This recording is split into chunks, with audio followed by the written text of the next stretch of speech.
For today, this afternoon, we have, it's my pleasure to introduce Dr. Bailey. And Dr. Bailey, for those of you who are not familiar with him yet, does a great presentation on mental health in the workplace, and so it's a treat for us to have you here.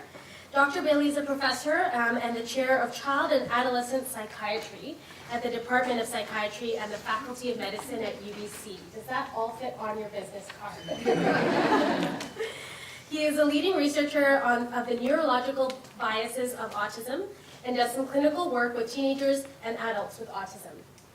He's also the founding editor-in-chief of Autism Research, the journal of the International Society of Autism Research. So, Dr. Bailey, thank you very much, and we're so excited to hear what you have to say. Thank you.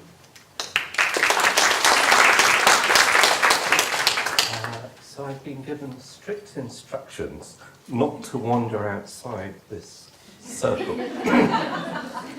So a bit like a British pantomime, if I start to drift, I should probably shout out behind you or something like that. It's very nice to see so many employers here today. Along with a few other people in this room, I organised a conference on autism and employment about 4 years ago, which was for families and service organisations. We didn't invite employers at that time because we felt we weren't ready for you. And in fact, if we'd been in this room 20 years ago, the topic of autism and employment simply wouldn't have come up. It's a situation that has evolved really, I think, over the last 10 or 15 years, in part because of the data that David was showing you, the realization that many people with an autism spectrum disorder have average or above average levels of intelligence, that they should be working, that many are capable of doing very senior jobs. And so the whole field has changed from the idea that people would be in sheltered employment in asylums to thinking really the vast majority of people on the spectrum should be in work. And when I'm not researching or teaching, I'm diagnosing and managing able individuals who are adults with ASD. And my work really focuses on two things. One is managing anxiety, because this is a huge problem for most adults with ASD. And the other is trying to help people get into employment. And when I used to be in the UK, it's slightly more blunt there than you polite Canadians. And so if I would ask one of my young men what he wanted, they would nearly always say, a girlfriend, a car, a house, and a job. Which is what we all want, except, changing the gender of the first thing. And I was always forced to point out that, yep, that was a good list, but actually you needed to reverse it. No self-respecting young lady wants to go out with a man who doesn't have a job and a car. And one of my great disappointments over the last few years has been that it doesn't seem to matter how hard I try, or what I do, or how many meetings I go to at Work BC, the vast majority of my patients are still not in work. And I was at a meeting last week with Vancouver Coastal Health Authority that have been called by some of the organisations in this room, because adults with ASD are commonly turned away from mental health services. And the reason they're usually given is either we don't see people with autism, or we don't know anything about autism. I think the real reason people are turned away is because the professionals are anxious that they don't have the skills to deal with these individuals, which I know is not true. skills that psychiatrists and psychologists have in dealing with every other type of condition are equally applicable to people with ASD. And one of the things I'd like you to take away from this is that the skills that you already have for dealing with employees are really all you need to deal with employees with ASD. Minor tweaks here and there, but not going back to school and reading a new textbook. It's not that sort of issue. I'm actually going to spend the smallest part of this talk talking about mental health issues in autism, in part because I'm anxious if you have a whole hour on this topic, you're going to go away thinking this is a big deal, and it's not. And it needs to be put in the context of what we know about mental health in the workplace more generally, and ASD and employment. So you have all sorts of reports and documents in Canada, which you will know back to front, so I thought I'd put up an English report just because you won't have seen it before. So the British Prime Minister last year asked Lord Stevenson and Paul Farmer to prepare a report on mental health in the workplace in the UK, because there was a realisation that mental ill health costs employers and the government a huge amount of money. And I very much like this quote, particularly the bit that says mental health is something we all have, and we fluctuate between thriving, struggling, and being ill and possibly off work. In other words, mental ill health isn't something that happens to other people. It happens to everybody. There's some data suggests that half of the people in this room will probably have a serious episode of depression once in their life. So these are very common disorders. And also, the report is pointing out that really, when we're thinking about mental health in the workplace, we need to think about two groups of people. One is people with very serious mental health issues, and we might want to include some people with ASD in that category, who by and large have difficulties getting into work. So there are lots of unemployed people who have never had jobs because of their mental health issue. Then there's everybody else who's in work, but who might develop a mental health issue whilst they're at work. And the literature really sort of bifurcates in terms of dealing with these two groups. And I'm particularly going to focus on the issues that are relevant to people in the workplace already, because that seems relevant to what we're talking about. And one of the reasons I'm so passionate about getting people I see into work is good for us.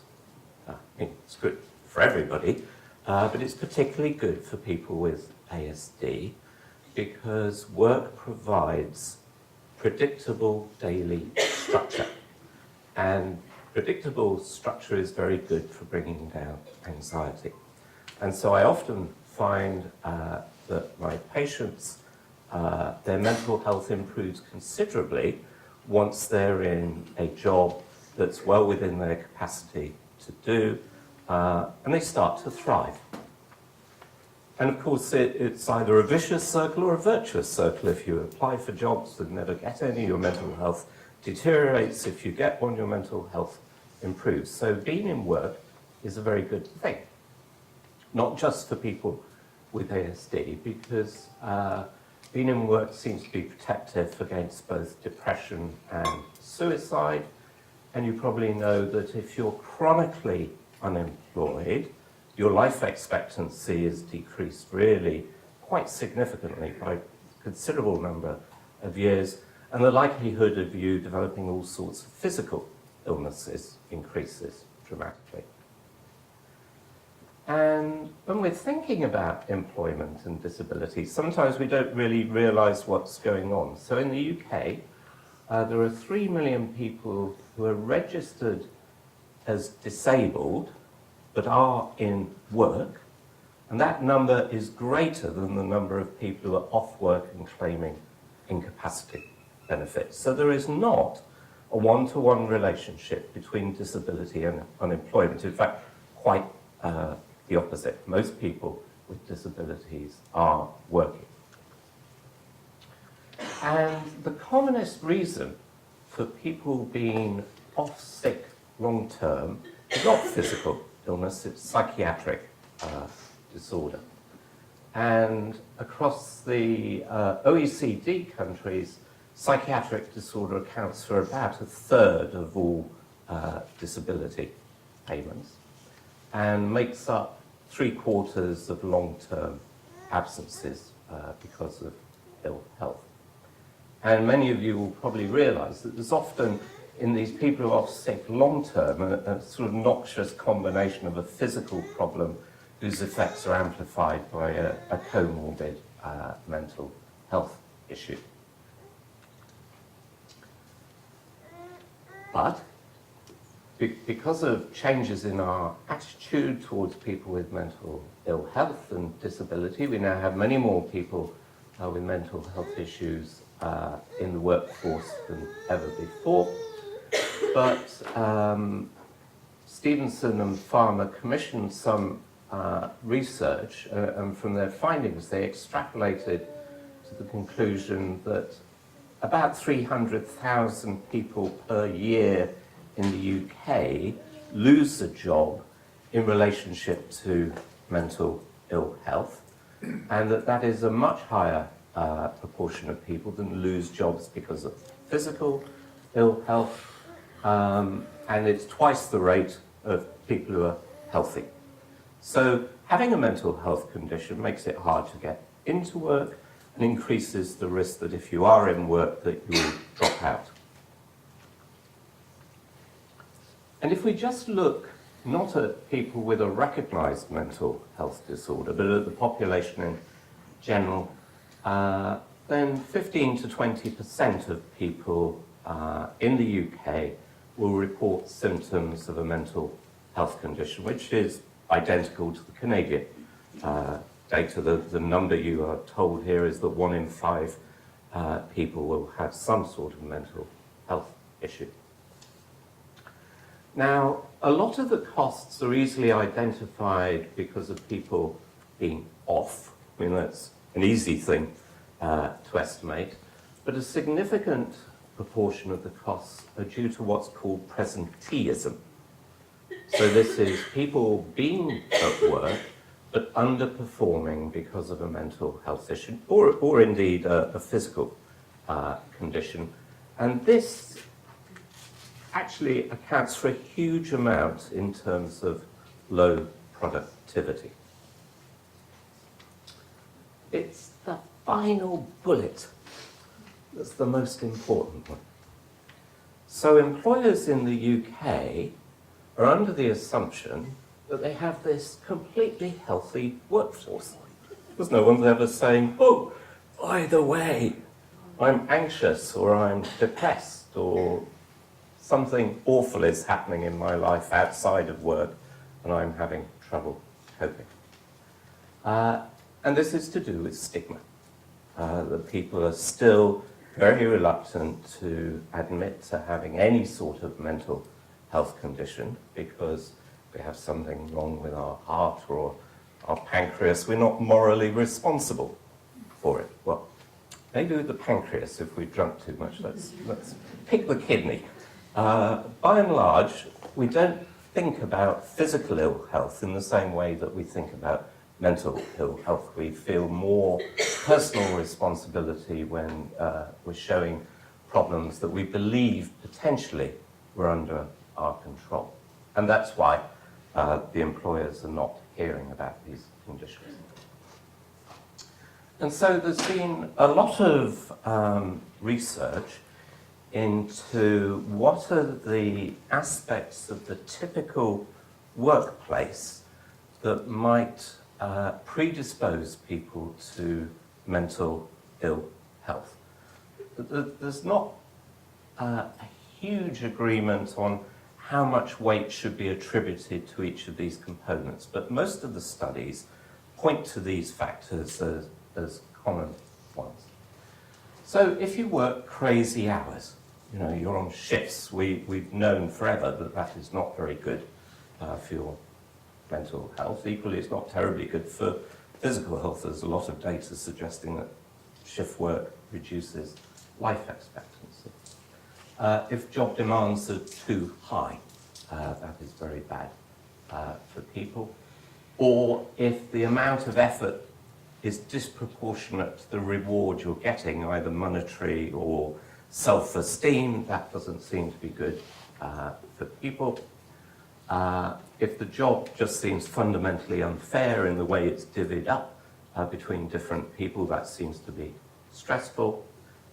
If there's a lack of social support at work, if you're working in isolation, never meet any of your colleagues, that's not good for you. If you feel that you have very little control over your job or can't control the rate that you have to perform tasks, so this would apply particularly to production line workers, that's stressful in its own right. If you don't know whether you've got a secure job, that is also stressful, and this is becoming a big worry as the nature of work is changing. More people are becoming self-employed and working numerous part-time jobs. The role of your job itself might induce stress. Most employees dislike change at work because they're pretty sure that the change means change for the worse, not change for the better. And bullying, despite Lord knows how many guidelines and remonstrations, is still a problem. And the more it's clamped down on, the more sort of subterranean and subtle it gets. Humans are very good at finding ways of getting at other people. And hopefully, without me hammering it home, you can see that these are all issues that might equally apply to someone with ASD in the workplace. They are factors that affect all of us. And so when we're thinking about people with ASD in the workplace, we not only have to think of all the ASD-specific things that David was talking about this morning, we have to think about this broader range of factors that influence how everybody does at work and how they feel about their work and how they're coping. And of course, not all ill health at work is caused by work. The problem might lie in other parts of our lives. Our marriage might be in trouble. We might be worried about our children. The mortgage might be about to go down the drain. But by and large, there is an acceptance that there are aspects of work that can impact negatively on people's health. So, Stevenson and Fowler made these recommendations, which I think are pretty close to the ones we have here. And some of these were more important for bigger employers rather than small employers, but they felt it was important that every organisation had a mental health at work plan. It's not the same as saying the employer is somehow going to treat mental health conditions. It's that employers and managers have to be aware of some of the factors I've alluded to and think through other ways of mitigating risk in their organisation. Secondly, that employers, just like professionals and the media and NCOs, have a role in talking about mental health and destigmatising it. The more we talk about it, the less it seems an untouchable topic. And that this should be carried through into very open conversations with employees. That doesn't mean a blunt conversation, but managers, in my experience, will often find it easier to talk about physical illness than they will about stress or anxiety. And the rest are very straightforward and I think probably uncontentious. Now, we can think about costs in relationship to ASD and employment in two ways. So most of the costs associated with ASD are incurred in adult life. They're not incurred in childhood. And that's for several reasons. One is we spend much longer as adults than we do as children.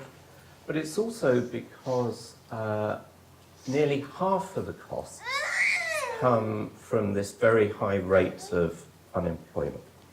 This is a double hit for government. So there's a direct cost in terms of paying any sort of disability pension, and then there's an indirect cost in terms of income taxes that are not collected from someone who is working, so a so-called shadow cost.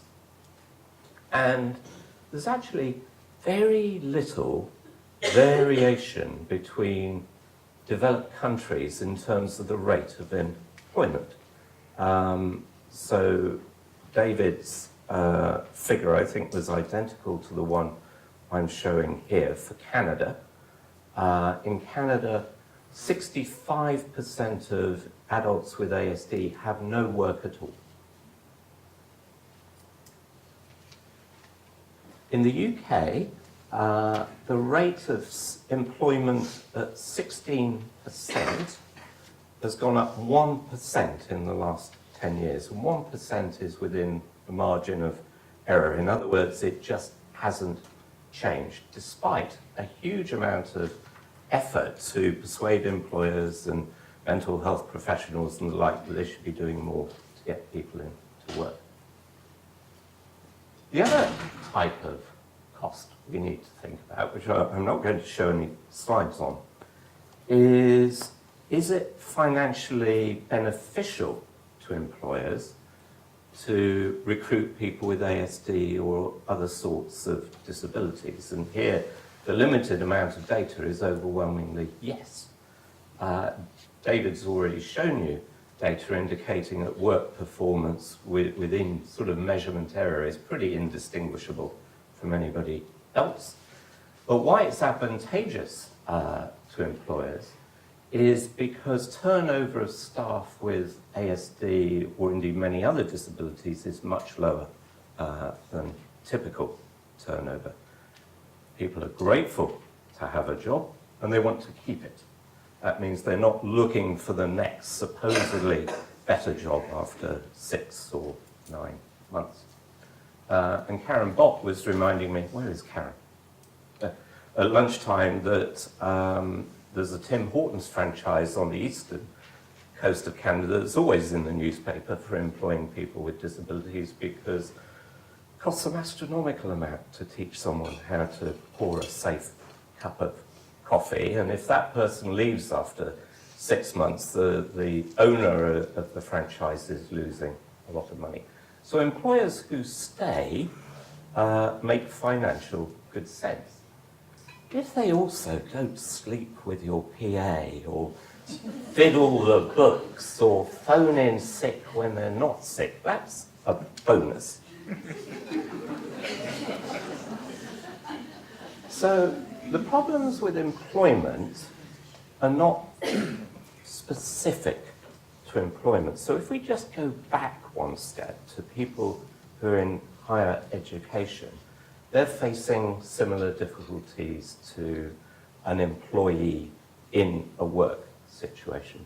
So it doesn't matter which country you look at, people with ASD have lower rates of university enrollment than others, lower rates of graduation, and even when they get a degree, their employment rates are a third that of the typically developing population. Now that's a big waste of money. Educating someone to degree standard is not entirely covered by tuition fees. I mean, well, taxes, you're all paying for me. And so it doesn't matter where we look, we're losing money very badly. And a lot of the reason why people are not doing well in higher education is actually very similar to some of the challenges that David pointed out in the workplace. So either last year or the year before, we published a paper where we reviewed all the literature on ASD and employment. And I did this with a couple of occupational therapists who know about, I'm an amateur at employment, but occupational therapists know about employment. So they sort of forced the literature into their best model, which really dealt with barriers to employment under three headings: the individual themselves, the environment they were in, and the type of job that the person was trying to do. And what they picked up was, as David was pointing out, sometimes some individuals are unaware of personal hygiene. They may be very poor at taking care of their own physical health. Lots of individuals with ASD will have high pain tolerance or less awareness of bodily function than other people, so often they will let an illness sort of fester for too long, and then something that could have been relatively easily sorted out becomes a big deal. And a particular challenge in many areas of life is problems with executive functioning. So executive functions are skills like planning, time organization, motivation, remembering to do things in the future, prioritizing, self-monitoring and correcting errors. And we see that even in extremely able individuals with ASD, with measured IQ higher than any of us in this room, some of those areas of cognitive function can still be problematic. And I particularly want to draw your attention to low self-esteem, because overcoming anxiety in the workplace is part of sort of talking yourself on. It's that little chat we have to ourselves constantly, like, I hate doing this, or I don't want to do it, or I'm scared of doing it, but boy, I've still got to do it, because what will my mum think of me as she knew I bailed out? And so low self-esteem has a sort of pervasive negative effect on many individuals with ASD. And then David has already addressed the problems with social interaction and communication.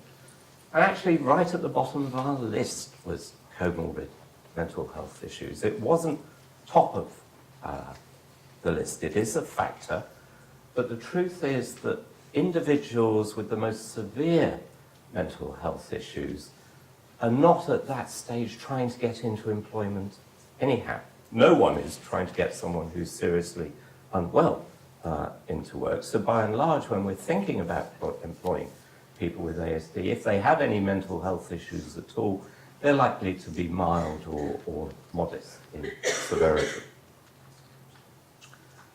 So this is some data gathered in BC through a nationwide questionnaire study about 3 or 4 years ago by Jonathan Weiss. And these were questionnaires to families or to self-advocates asking about mental health issues. And what I want to draw your attention to is this number here. Half of the adults, whether they were self-responders or a parent was reporting on, basically half of people were saying they had a significant problem with anxiety. In BC, Community Living BC, which provides support to individuals with intellectual disabilities, but also to adults with ASD, with intellectual abilities in the normal range, but who are impaired through limited ability to look after themselves. They may be smart, but have trouble doing things in everyday life. CLBC found that 100% of those people were reporting a significant anxiety disorder. And if you go to more scientific studies where people like me have taken a well-defined population and tried to assess how many adults with ASD have a diagnosable anxiety disorder, the answer usually comes out between 70 and 80%. So in everyday life, the most common mental health issue as an employer you're going to see in someone with ASD is likely to be anxiety. If they're extremely anxious, they're not going to be with you. You can also see that about a third of people have OCD, obsessive compulsive disorder. And amongst the patients I see, these are usually the most handicapped people, because the OCD almost imprisons them in their home. They're spending so long in various rituals that there isn't any hope of holding down a full-time job. But again, not something that would suddenly appear out of the blue in a workplace. And then everything else is pretty uncommon, except for depression. And often depression will follow on from prolonged anxiety. As would happen to any of us. If we're stressed for long enough, eventually it has some impact on our mood. The barriers the literature identifies in terms of the environment are negative attitudes either by employers or fellow employees, or people are being expected to interact socially at a level they're not really either comfortable with or capable of, or people are having trouble making judgments about social interactions. So many years ago, I had a very smart patient who I think had 2 PhDs, one from Oxford and one from Cambridge. So he wasn't your typical member of the general public. And he worked for a big telecom company. And the outcome of the story is good, because eventually the telephone company posted him to New York, which was not because they wanted to get him out of the UK, but because it was a promotion for him, because he was so good at his job. But I saw him. He was getting into trouble for talking to other people too much at work. And he was really perplexed about this, because he said, I talk to other people at work far less than anybody else. They're all standing by the coffee jug and the water filter talking all the time, and I just might stop at someone's desk and talk to them for 5 minutes and then I'm gone. And of course it turned out he had no awareness of whether the person was busy or not, or whether he'd just gone on for slightly too long, because he was partially sighted as well, which didn't help, so he couldn't pick up on any of the cues. So sometimes it's not just not interacting, it's knowing when to interact and being able to read other people's language. And very often we're quite good at providing a lot of supports when people first start a job. The best schemes will have intensive job coaching, which is gradually faded out over a period of time. We're less good at making sure there's then regular check-in for the next few years, which is not very expensive. It requires a phone call to the employer. Stigma is still a huge issue, and sometimes people were just in the wrong physical environment. So you heard from Bailey earlier about sensory overload. Working on a busy factory floor, if you're noise sensitive, is just not a good fit. Like asking me to do maths. And then the other issues that came up were that individuals were feeling they weren't getting enough support in looking for jobs. Job coaching is still very rare. And a very important issue that lots of individuals with ASD will not be able to read between the lines.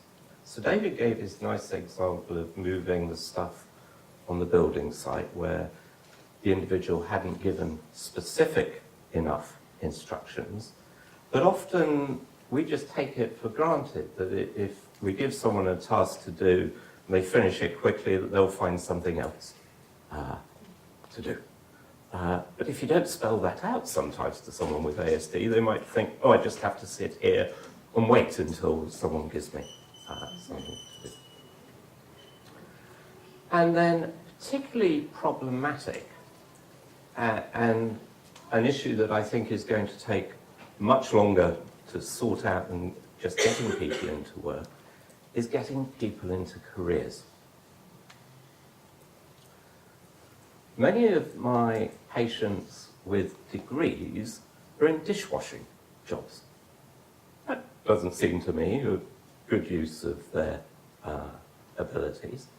And it's not something that we as parents, any of us who are parents, would tolerate for our own offspring. We want them to be reaching the maximum potential they were capable of. But very often there's an attitude, sort of an unspoken attitude, that providing we can get someone a job, that's good enough. We ticked off that box and that's fine. But that's not really what life is about. We want to see ourselves developing and reaching goals that we've set for ourselves, but somehow the bar is put very low for people with disability. It's a different type of bar than the one we use for ourselves. So what we know seems to work in terms of helping people with ASD get into work is volunteer experience. Because often employers will complain that someone with ASD doesn't have work skills. Not skills specific to a job, but just knowing to turn up on time, clean, and willing to work, and not having stayed up all night playing video games.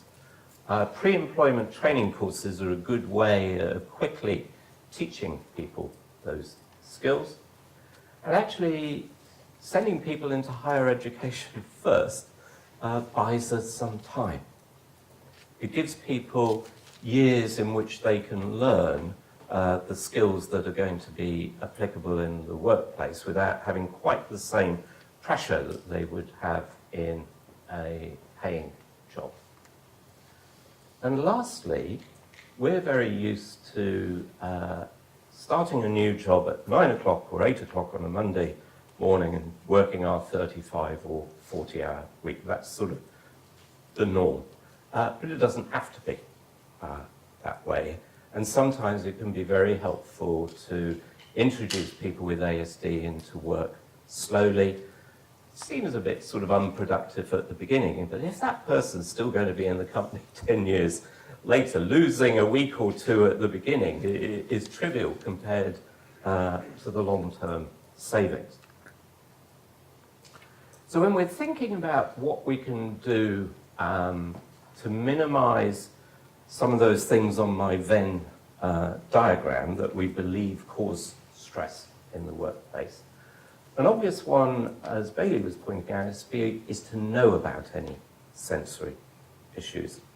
And I always try and encourage my patients, unless they have the mildest of mild disorders, to let employers know about their disability, because employers are not mind readers.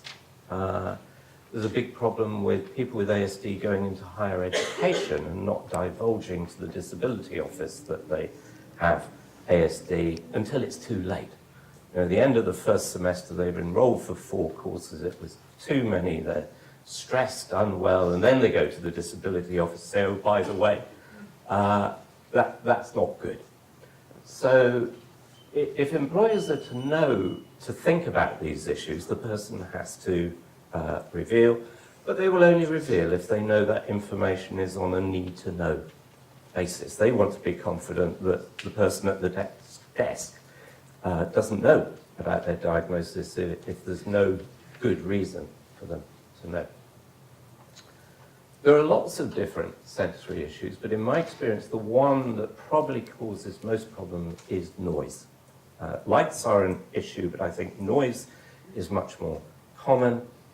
And I always used to sort of underestimate the significance of this symptom until I had a very able mum in the UK who had autism, but she had a child with autism as well, who was noise sensitive and said, it's like someone sticking pins in my head.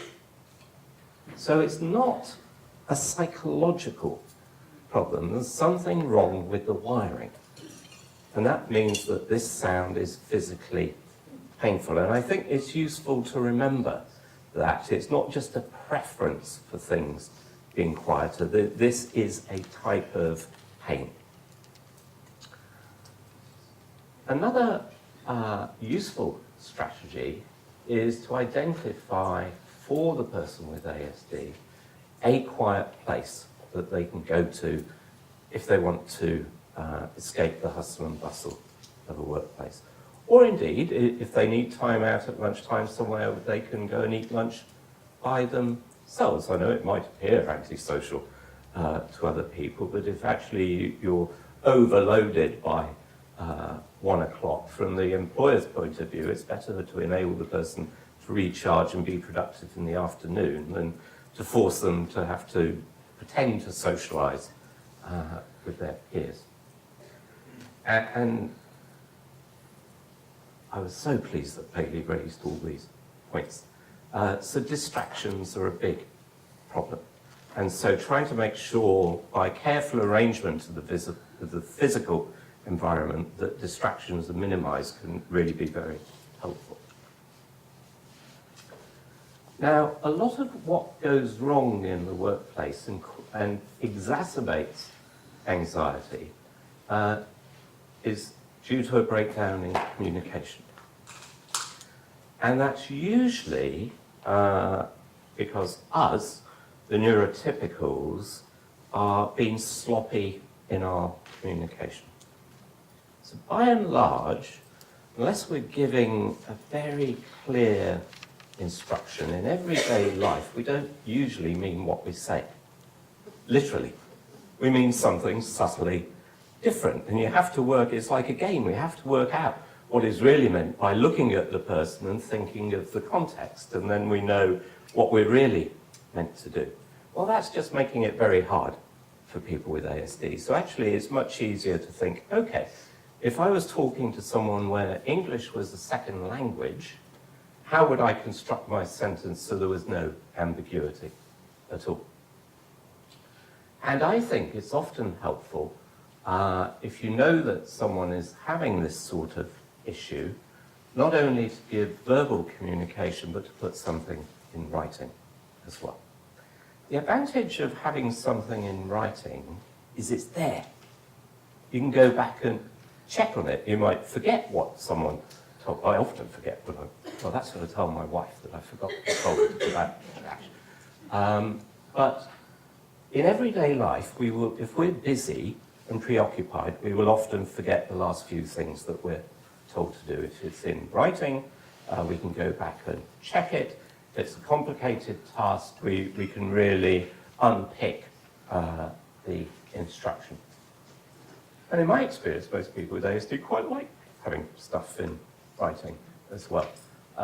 Or sometimes having more formal timetables for tasks than the rest of us might have. The issues in terms of stress arising from social interactions not going well usually come up more in off-work situations than they do when people are doing the task itself. So I have lots of patients who work in retail. They know exactly how they're meant to behave with a customer, you're polite and handle those sorts of things very well. They go to the coffee room or the lunch room, and suddenly there are no rules. I had one chap who really got into difficulties because I think someone asked him to join them all for a drink after work. I mean, it was an innocuous invitation, but he really didn't know how to interpret this at all. In his mind, he was going there to work, so why would you go for a drink afterwards? And so I think when you're thinking about how could things go wrong, it's useful to think, what guidelines can I give people for how to deal with people when it's not a work-related task? And then the executive difficulties are ones we all face when we're overloaded. Once we're stressed, our executive function is the first thing to go down the drain. And so when we're all stressed, we get out a pen and paper and we start making lists and we physically prioritize and we write reminders for ourselves, and that will usually get us over the hump. And exactly the same strategies work for people with ASD, but they may not know to do it. They may not know they have to physically prioritize tasks or allocate a certain amount of time to things so you're not spending too long on one task, or that if 3 different people all ask you to do something at the same time, that you're really going to have to logically think through for a few minutes, okay, in the grand scheme of things, which is the most important of these, which do I do first? But these are all things everybody can learn to do. It's not rocket science, it's just having a strategy for dealing with it. And then in terms of the broader issues, we do need to make sure that we're helping people into the right jobs. Quite often I see people being pushed towards any job because the person has been on the waiting list for having a job for so long that it's starting to look embarrassing, so the next thing that comes along the person is propelled towards. But actually, if it's the wrong thing, it's not going to last for long, and then that's very bad for the individual's self-esteem. On-the-job coaching is great, but is expensive and isn't widely available. We want to be increasing people's responsibility at work in a timely manner so that people can start to grow in a job and we can start them in the process of developing a career. And occasionally, and this is occasionally, sometimes we have to create a job that doesn't exist because we got someone with a particularly unique skill set and we can see that actually someone could make use of this particular ability, but we're going to have to be a bit creative in thinking what that is going to be. So, how do we deal with people who are getting anxious at work who also have ASD? I think the first thing to do is to, at an early stage, establish some routine for checking in and decide who that check-in is going to be with. Is it going to be with their immediate supervisor, or is there somebody else in the organisation with more skills that it would make sense? But to make sure that that actually regularly happens and is meaningful, isn't just a, are you okay? Goodbye. No, that's not going to cut it. We also need to make sure that repetitive behaviours are not interfering with work performance. Because what happens when we get stressed is we tend to revert to old habits, all of us. And what that means for the person with ASD is that if they have some repetitive interests or behaviours that usually they can keep well under control and are not intrusive at all, the moment they become stressed, these things bubble up to the surface. And I know Carol in particular has emphasised to me how much effort with her clients she has to put into making sure that people are not having in the corner of their screen one of their video games or something else that's an interest. We have to lay down very clear rules about this and know that if that is starting to happen, it probably means there's something else going on. In other words, there's a stressor that we're not aware of. And that sort of leads me on to my next point, which is most of us are pretty good at knowing how we're doing. Psychologically, we know if we're anxious, we know if we're scared, we know if we're happy, we know if we've done something wrong and we're feeling bad about it. the way people with ASD have self-awareness seems to be different in some way than the rest of us. I mean, we can measure this with questionnaires, but I can't put myself in the shoes of someone with ASD to know what that feels like. We just know that when you ask people questions about emotions, they have trouble describing their own emotional state. And I see lots, particularly teenagers and young adults, who really have no idea whether or not they're anxious. Equally, they may not have a huge range of facial expression. So no one else around them is going to know that they're anxious.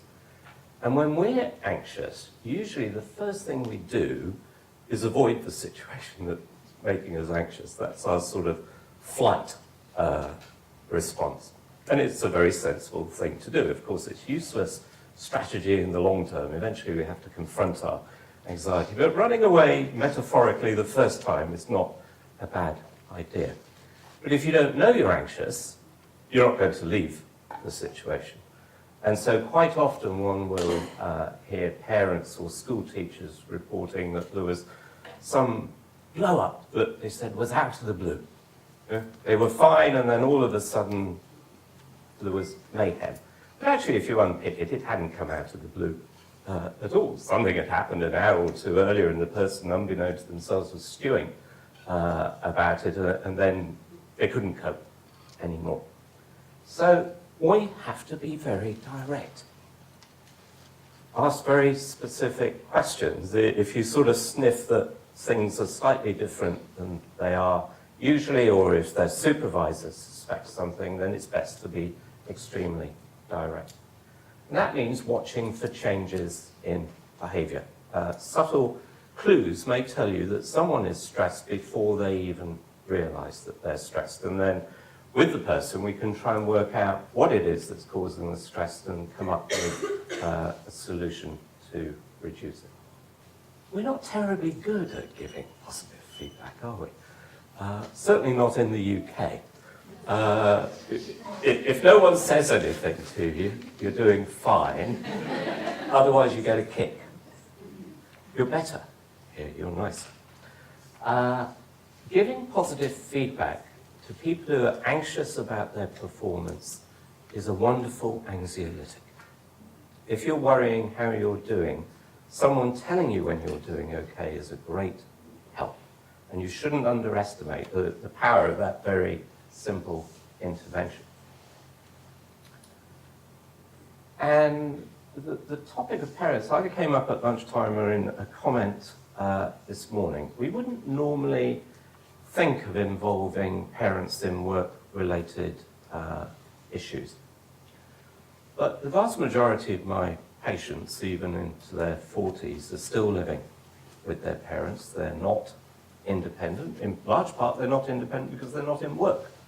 Their lack of independence is the major worry to their parents, particularly in the future, i.e. what's going to happen to this individual when I've died and there's no one to take care of them. And so there will be some situations when actually it's the right thing to do to ask the person, do you mind if I talk to your parents about this? Because it's the parents who have the most knowledge about the individual and might say, oh yeah, we had that problem 10 years ago, it was X. Why don't you try doing, something like this? We don't want to neglect a repository of knowledge, but it has to be with the permission of the individual themselves. And quite often it won't be relevant at all. But we're so used to, in the workplace, thinking that people are just in the workplace and that everything else doesn't exist. It's not quite like that if you're dealing with someone with a disability, where you might need the advantage of that history about the person and the really in-depth knowledge of things that are helpful to them.